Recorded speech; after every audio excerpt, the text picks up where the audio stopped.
Dalam nama Bapa dan Putra dan Roh Kudus. Amin. Saudara-saudari terkasih dalam Tuhan kita Yesus Kristus, kita berjumpa lagi dalam renungan harian bersama Komsos Keuskupan Agung Merauke, edisi Kamis 23 September tahun 2021. Saudara-saudari yang terkasih, dosa dan kejahatan masa lalu seringkali membelenggu kehidupan seseorang.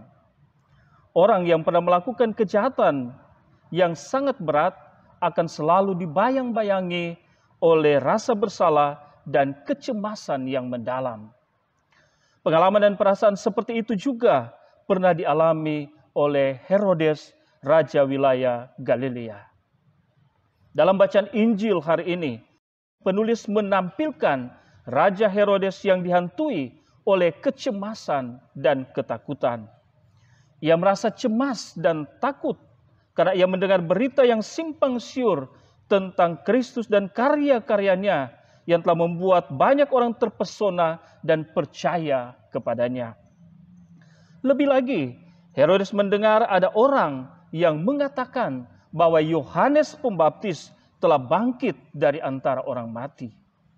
Padahal Herodes sendiri mengakui bahwa dialah penyebab kematian Yohanes Pembaptis.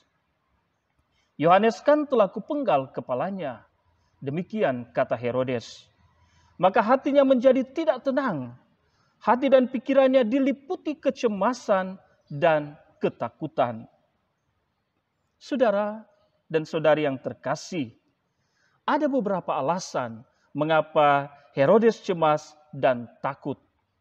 Pertama, ia cemas dan takut karena telah membunuh Yohanes Pembaptis. Memang, Herodes pernah menyesal dan merasa bersalah telah membunuh Yohanes Pembaptis. Tapi penyesalannya tidak sampai bermuara pada pertobatan yang sungguh-sungguh. Karena itu, Herodes selalu dihantui oleh kecemasan dan ketakutan terus-menerus. Kedua, ia juga cemas dan takut bahwa kalau benar Yohanes telah bangkit, jangan sampai Yohanes akan menuntut balas atas kematiannya. Dan ketiga, Herodes cemas dan takut akan kehilangan kekuasaan yang bisa menyebabkan ia menderita. Di tengah kecemasannya, Herodes berniat untuk berjumpa dengan Yesus. Tapi niatnya tidak pernah terrealisir karena tidak ada usaha dan motivasi yang kuat untuk membuka diri dan berjumpa dengan Yesus. Juga karena Herodes hidup dalam prasangka buruk terhadap orang lain. Akibatnya, ia tetap terbelenggu oleh kecemasan dan ketakutan. Saudara-saudari yang terkasih, pesan apa yang bisa kita petik belajar dari pengalaman Raja Herodes? Pertama, pengalaman Herodes mengajarkan kepada kita untuk bijak dalam mengambil keputusan dan bertindak. Terkadang orang tidak berpikir panjang dalam mengambil keputusan dan bertindak, hanya mengikuti kemauan dan kesenangan sesaat. Akibatnya, muncul penyesalan dan kecemasan setelah segala sesuatu sudah terjadi. Penyesalan yang tidak disertai dengan pertobatan tidak akan mengubah apapun. Orang akan tetap ada dalam belenggu dosa dan kecemasan. Maka perlu ada kesungguhan hati untuk menyadari kesalahan dan membaharui hidup melalui pertobatan. Ketiga, prasangka buruk terhadap orang lain dan ketertutupan hati menghambat kita untuk berjumpa dan mengalami kerahiman Allah melalui sesama yang ada di sekitar kita.